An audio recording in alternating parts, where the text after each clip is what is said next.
Hey guys and gals, and welcome to another video from the team here at BlenderTech.com. Don't forget to like the video and subscribe for more Blender, Unity 3D, and programming videos if you learned something or enjoyed it. The team tries to add at least one quality video a day, and lastly, don't forget our motto, create your way. So, we are on volume 10 of Tips and Tricks. I'm sorry that I delayed it all day. I should have recorded it earlier in the week, but I just enrolled in a local college, I guess. A local college's digital sculpting class. So I'm going to be in ZBrush a lot, and I might do some Blender sculpting tutorials as well. But the whole reason behind that is because I purchased just a mid-range little digital graphics tablet to play around with, and it is so much fun to use. I don't know how I got around with it.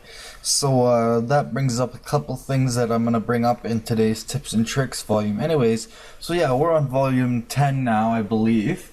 And so yeah, there's a few things I want to go over, not necessarily in this order, but yeah, I want to show you how to get sculpting results with a mouse that look like they were done with a tablet. And building on that, I want to get into texture painting a little bit and how to do it in 3D and also how to do it in 2D using a UV unwrap.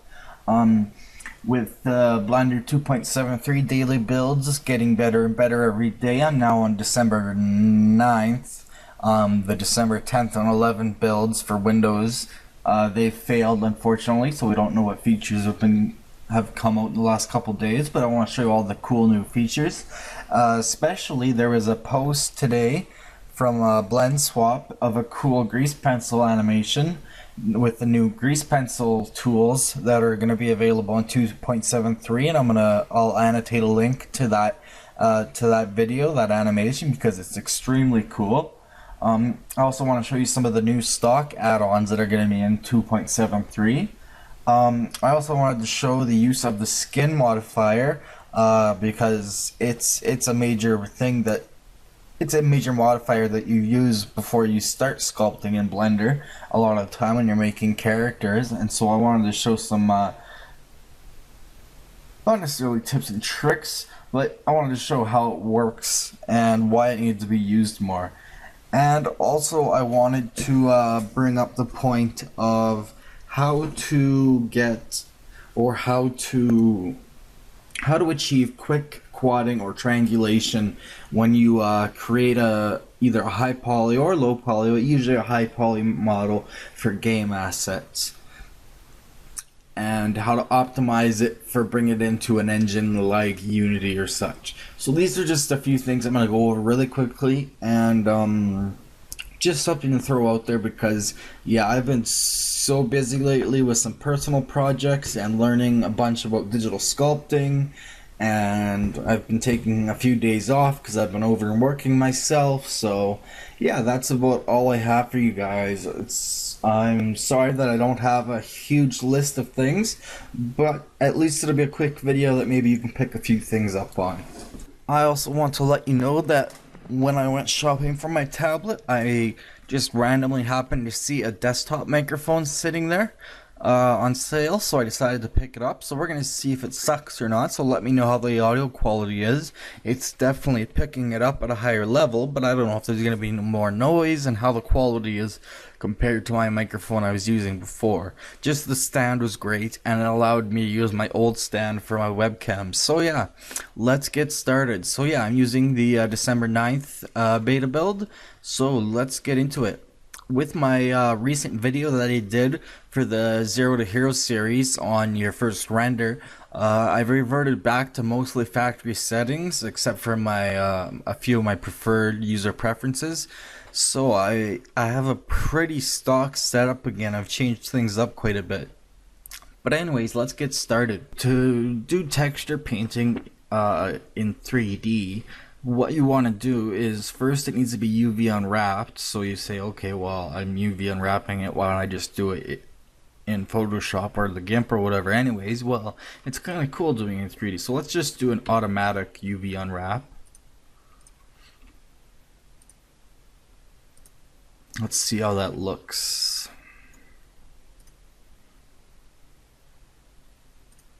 So it's kind of a mess. Actually, it's extremely a mess. I would not know where to start from there. But now that it's UV unwrapped, if we go into texture paint,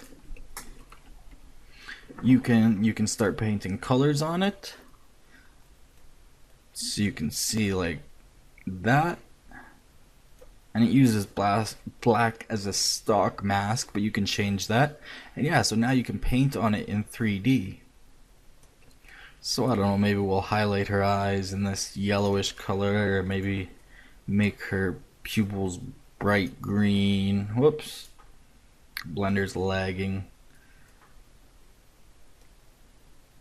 This is where I should get my tablet out and have some fun with it.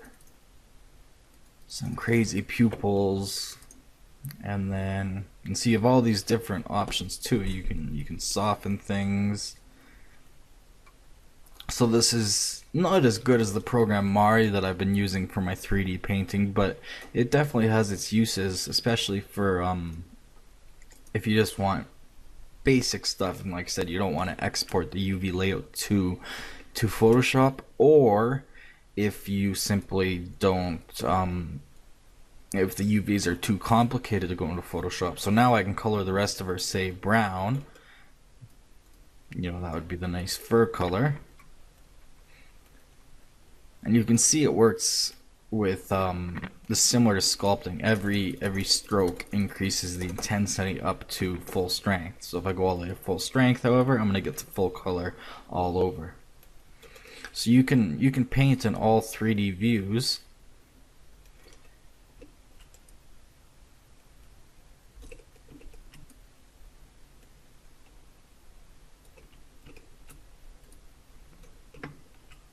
And it's only going to paint on what you can see in your viewport, so that's very helpful.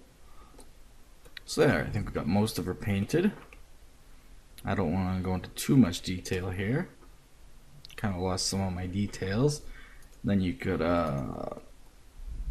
go darker and way smaller. We could add some imaginary hair. Oh, that's way too big still. 1 pixel.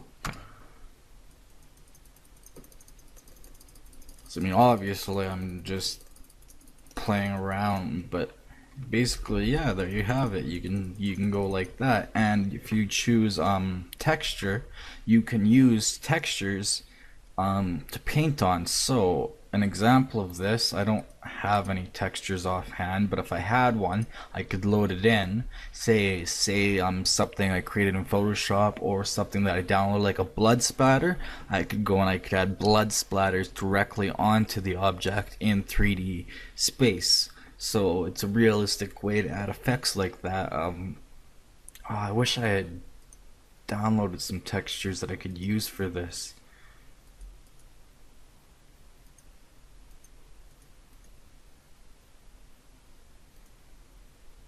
But if I create a new texture and go to the texture panel and choose, which one is it? This one, I think, and then generate something like, I don't know, no, voxel isn't gonna work, but wood grain. And then if we go and try to paint with that, you'll see how it uses that texture. So that's a very cool way to get some effects. Obviously, using the stock Blender textures, maybe not the best, but it can create some cool effects. And like I said, this really shines if you have some stock textures you can use. So like I said, things like blood splatter or any kind of grunge textures can really add some great things to your model. Let me open, delete that, and let's make a new one again. Let's replace it with an image. Let me go to my textures. Let's see, do I have any grunge textures? Not really, I don't use them a lot. Let's see if I have one of my packs. No, like I said, I don't really use a lot of grunge. Like sci-fi wall, that's a cool one. So you can paint sci-fi walls in 3D space directly on Suzanne. but it works in 3D. You can see how it's projected only that way, only on the surfaces that you can see whenever you're painting. So Suzanne now has, I'm trying to size down. Suzanne now has sci-fi wall eyebrows and a sci-fi wall head and ears. Kind of cool. So yeah, like I said, this really shines where you have an alpha mask blood splatter or some sort of other alpha mask grunge texture that you can use, and you can paint it directly on. And then you simply just go into texture mode and it's all right there for you. And you've got your material ready, so you can give it a render. Ugh, we're not going to see anything, because we need, well, we can go into the render preview or not. Okay, we need to go into the node editor, and we've got our image texture. I don't think I need to use that though. I simply need to use my coordinates.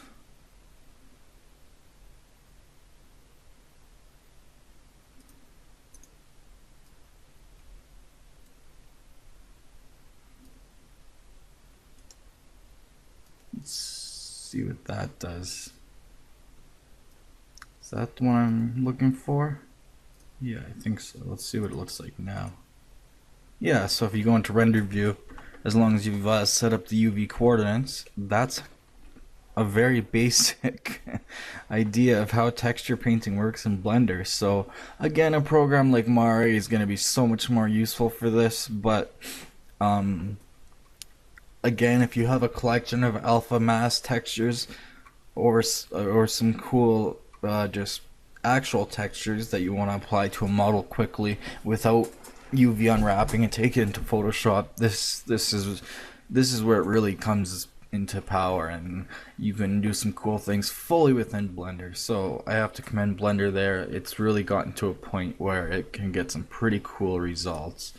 So yeah, I don't know if this was available fully in 2.72, but that animation using grease pencil layers and drawings, it really inspired me to show you how you can kind of do this. So bringing up your end panel, this is just completely stock settings with a daily build. We can create new grease pencil layers of any color, obviously, and then you basically just draw as you would normally. And then you can jump forward a frame, and then you can draw something else. So it's like rotoscoping, and you can continue doing that.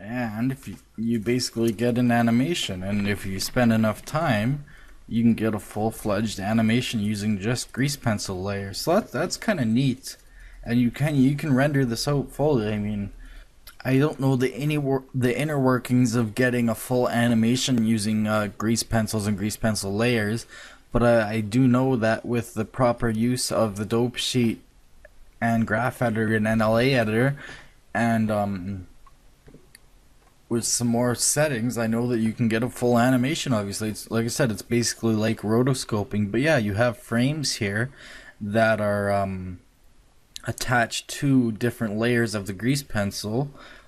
So basically right now I have all frames locked to this one layer. But yeah, you can have different layers locked to certain frames, and you can see that when I go to a certain layer and I draw, so hold down, let me turn on screencast keys, I guess. When I draw,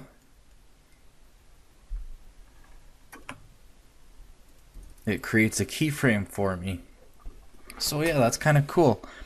Like I said, obviously this would take a lot of work to create any kind of motion. As you can see here, yeah, I've got absolutely nothing in a couple minutes, but it's kind of cool. So something just to be aware of. I don't know how automatic keyframe would work with this. I mean, we could definitely play with it, but I don't think that it really works that well, if at all. Yeah, no. That's just gonna create another frame, so I don't think auto keyframing works in that way.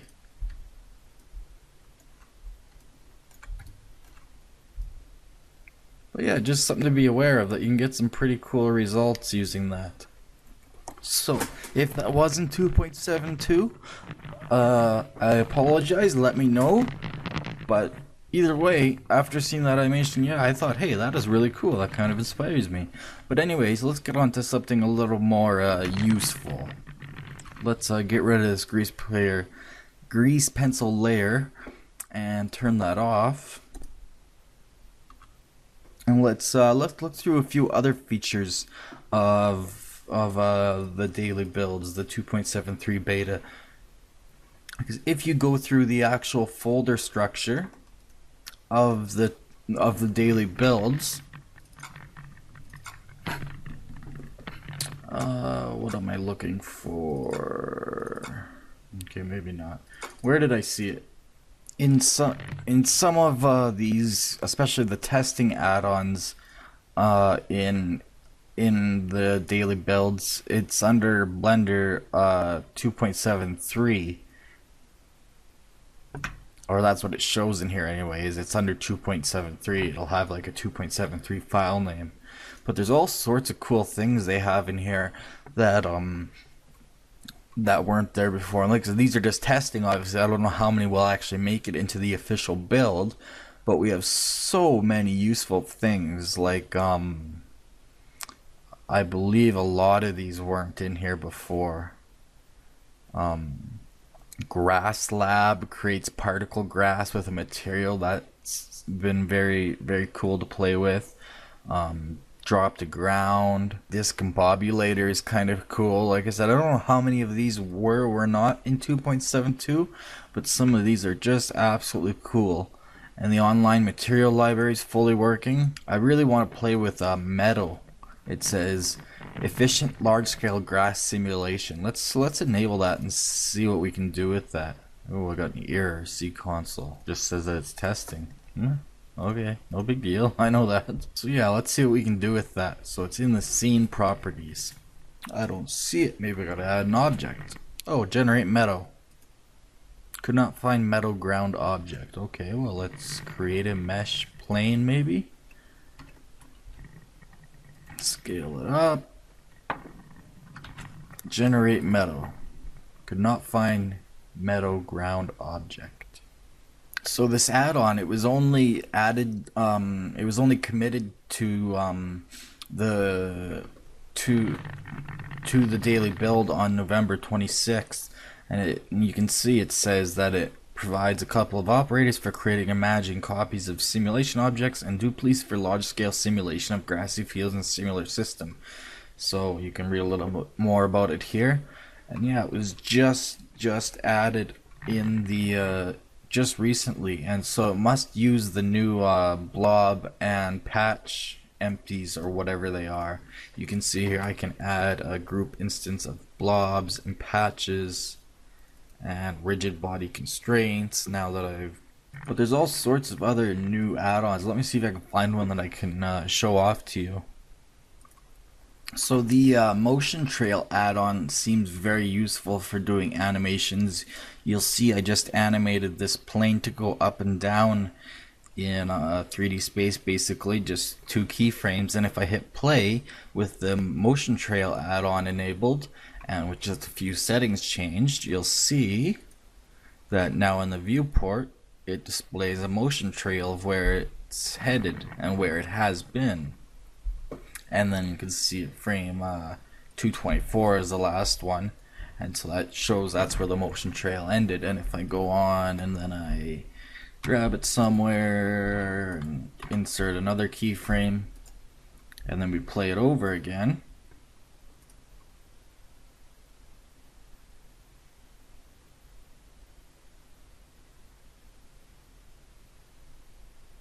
doesn't seem to want to calculate my new keyframes, but either way, yeah, it's pretty cool because let me see if I disable enable it, if that'll fix it. Basically, you can say how many keyframes before to show it, or 0 shows them all. The stock is 50, and how many frames after do you want to show? So if I set it to 50, it'll show me where it was 50 frames ago.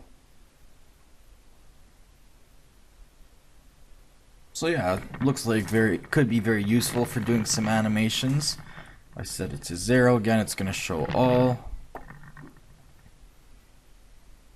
And you can set it to show keyframe numbers. So I can see some very useful uses for that when it comes to animation. Let's find some more interesting add-ons that they've got under development, and how many will actually make it into 2.73 is the thing. I just wanted to make an aside that you could before calculate motion paths, or maybe this is just a new add-on, I've never used it before, that shows what your object is going to do, but it doesn't show frame numbers or anything. And so there's no settings, it's just clear or calculate. And well, that is useful when you have a very busy scene. I think this new motion trail add-on is going to be a lot more useful, because now it's, yeah, okay, cool, I can insert keyframes and know where and when it's changing direction, and it shows me my keyframes, and it displays a motion trail, and I can change the settings on it. So yeah, that's pretty cool. Anyways, on to something more useful and more cool. Because like I said, how many of these are actually going to make it into 2.73, we'll see. And you can see in the version number up here, it's now at 2.7, so they're definitely getting ready for release very, very soon. I mean, nobody knows for sure, but we'll see how soon. So I believe this add-on's been developed, but I don't know to what version, the Sca Tree Generator. So this uses a different algorithm for generating trees compared to the sapling add-on. So if I go Shift A, Mesh, Add Tree to a scene, it adds something like that, and then you can adjust the objects that are attached to it. You can adjust the leaves just like the usual one, and then you obviously have a mesh that you can go and add, say, a skin modifier to, which I want to get to today. So yeah, then in the, I got rid of it, so let me redo that.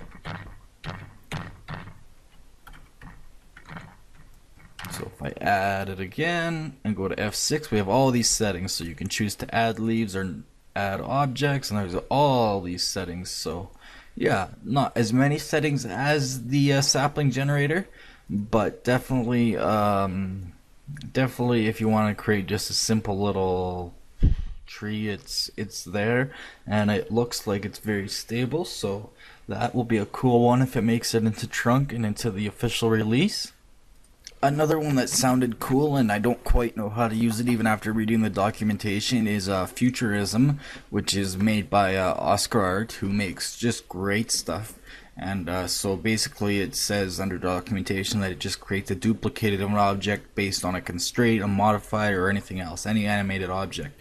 So if I select my animated object with a modifier and then hit Futurism, it gives me this Futurism container with a new object in each frame, which I guess I could go and edit in the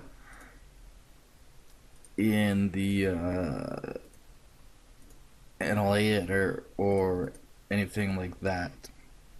I don't quite know uses for this, but I know it sounds cool. So far all I've been able to find out is it just creates a duplicate, and then that is something that you can move anywhere. So again, I don't know what uses for this, but it definitely sounds cool. And there's some cool demo videos if we look under the documentation.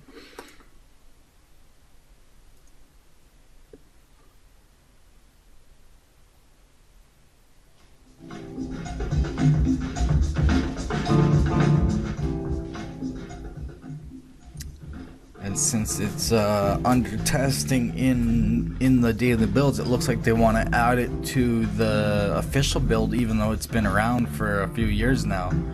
But yeah, it looks like it can create some pretty cool effects.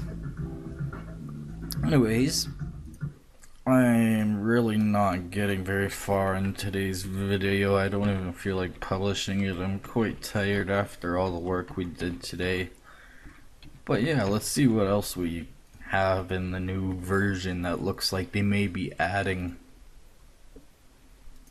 This add-on's been around for a while too, and it looks like they're finally gonna add it to the official build as building objects. So you have stair builder, which creates some really nice looking stairs out by stock, and again there's a ton of settings. And if you've used this add-on before, you know how powerful it can be. But there's some really great changes that they've made.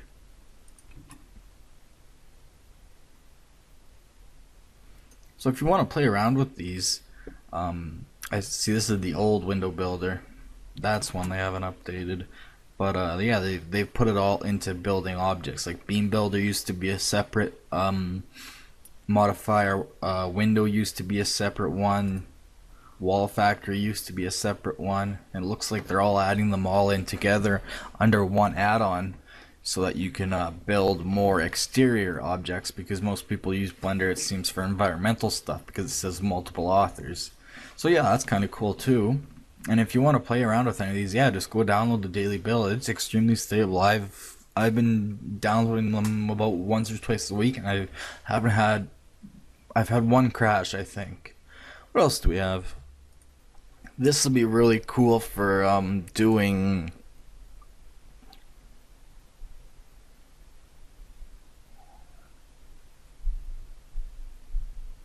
Oculus Rift development is 3D view surround projection tools, so I want to see if that makes it into the full build.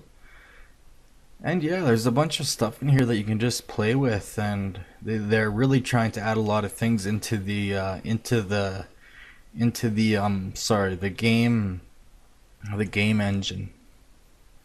But it seems like they really want to add a lot of new mesh objects too. But like I said, we'll see how many makes it into the actual 2.73 build. But anyways, let's get to something a little more real. The skin modifier. This doesn't get a lot of attention, and I think it should. I see people making meshes by hand for hours and hours and hours before they go and actually start sculpting it into a creature or a humanoid or whatever. But anyways, I wanted to quickly show you how it works if you haven't seen it before. I want to give you a very quick rundown, as this is less of a tip and trick and more of an add-on showcase.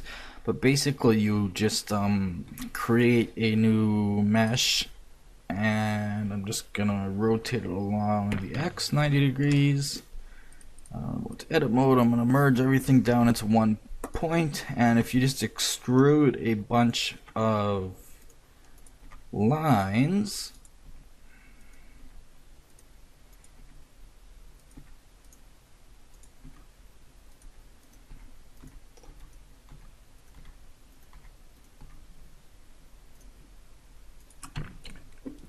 and then add the skin modifier, it creates a very primitive mesh for you. It's like using Z spheres in ZBrush. So yeah, it just takes a line of, well, it takes lines built out of vertices obviously, and makes a primitive mesh out of them. So this is a good way to build characters. And yeah, you got branch smoothing, and you can add smooth shading, and you can take selected vertices and you can mark them as loose, so you can see obviously that has some extreme effects, or mark it as a root. If you've used ZBrush before, you'll know a lot more about what this does. And then you've also got symmetry. So yeah, that's a very useful modifier that I think doesn't get enough attention, and I think it should be used more, because I see people go and they model their stick figures or whatever when they start out by hand using cubes and UV spheres and whatever, but the skin modifier is right there for you, and it'll create your basic shapes for you.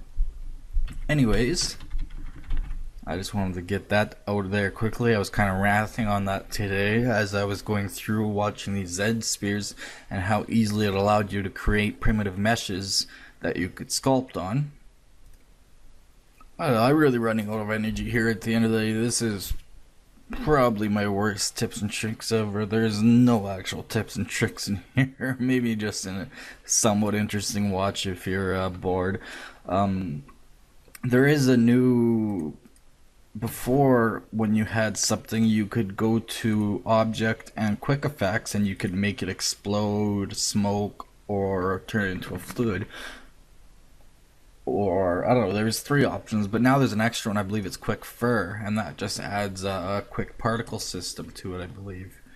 Yeah, it just adds a quick particle system to it, so that's kind of cool. That's an official feature, it looks like, because there's no add-on, it's just directly in the build, so that's great. We'll see how many more things they add.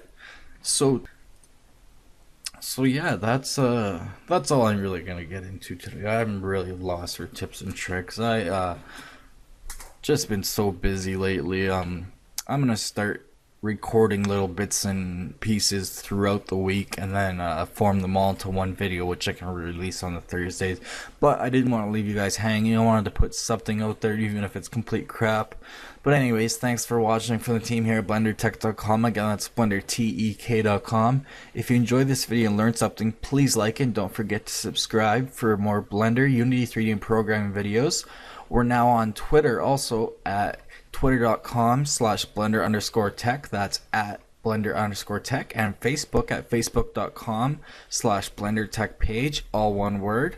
We also now offer hard copies of our videos, so if you'd like a copy to download on your computer to watch later and you don't have a YouTube downloader, just let us know and we'll upload it to our server for you.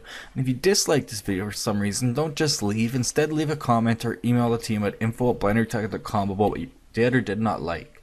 We also take requests for tutorials, so let us know what you want or want to see more of. See you next time, and remember,